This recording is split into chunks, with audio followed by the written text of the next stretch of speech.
there's this $105 billion deal that's been held up by debate between Republicans and Democrats over border, right? So basically it contains $60 billion for Ukraine, $14 billion for Israel, another several $billion for Taiwanese defense against China, and then it includes some border funding and some border provisions. Republicans want the border funding and the border provisions because we can get into the illegal immigration issue, but that's a pretty serious issue. And Biden and Democrats have been unwilling to hold that up. And that seems to me like, just from put aside Republicans, Democrats, it seems like political malpractice, meaning there's a widespread perception in the United States that the border is a disaster area. Joe Biden wants these things. Many Republicans don't want these things. If he caves on the border stuff, he gets all the things that he wants, and he's going to be able to go back to the moderates in the country and say, I did something about the border. It seems like such an obvious win.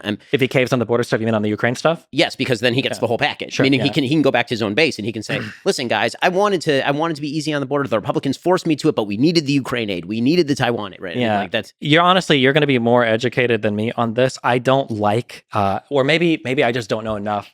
I don't like the principle that when we negotiate things in the United States, there's like 50 million hostages at all points in time for every single thing. Like, oh boy, here comes the debt ceiling. What do the Republicans want? What do the Democrats want? Oh boy, like here, we can't fund our government. But I mean, obviously, the argument is going to be that if the Ukraine funding doesn't come in this bill, and if Biden and his administration feel like it's really important, that not unilaterally, but as a single issue, it's not going to pass.